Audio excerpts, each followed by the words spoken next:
Epic road trips. Jack Kerouac made them famous with his book On the Road, and they've been present in the media ever since, everywhere from National Lampoon to Easy Rider. My epic road trip story takes place in one of the most boring areas of the United States, Kansas.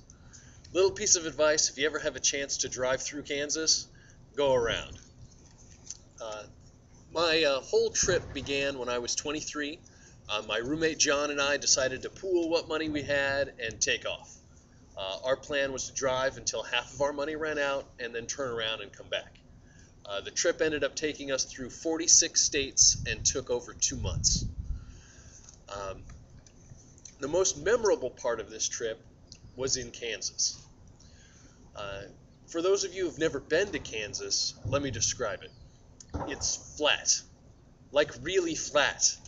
You could get out of the car, turn in a circle, and see nothing but the horizon line all the way down. There's not even any trees in Kansas to block your sight.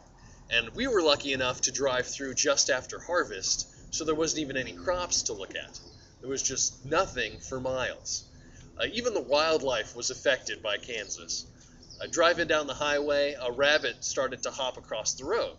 He was far enough ahead that I just took my foot off the gas, slowed down, gave it some time to hop across, and as soon as it crossed the street, I sped up.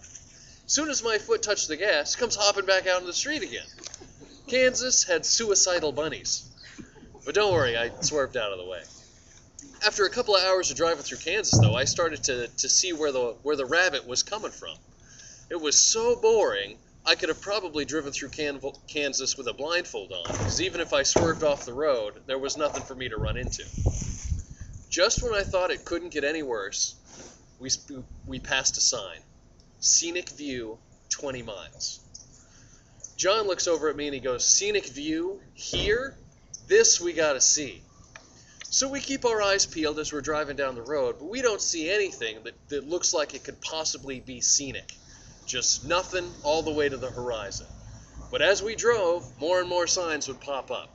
Scenic view 15 miles, then 10, then 5. But still, nothing that looked like it could possibly be scenic. Finally we reach it. Big sign says scenic view and a parking lot. There's nothing there. Just empty.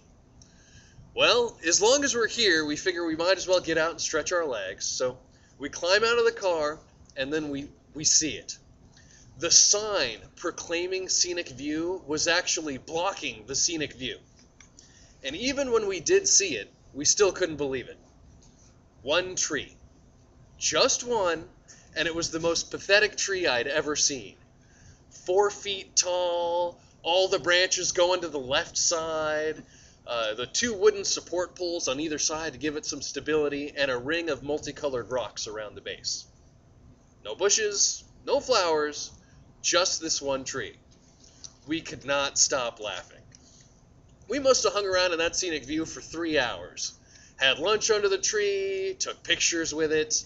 I even turned 360 degrees taking pictures in every direction, because nobody would believe that a scenic view could have only one pathetic tree. After that, we packed it up and took off. This piece of my road trip had stayed with me in ways the Grand Canyon or Mount Rushmore never could. We always have expectations of new experiences.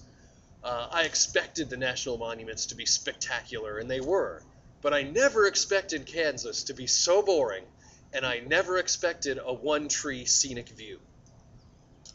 Our strongest memories are the ones which defy our expectations and leave us thinking about them long after they're past.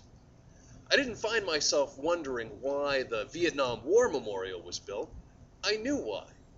But I found myself thinking about that scenic view days and weeks afterwards. What happened? Was it a bigger project that had only just started? Did the city run out of money? Whatever the reason why it was made, I always like to think that somewhere in Kansas there was a city planner with a shoestring budget and a sense of humor.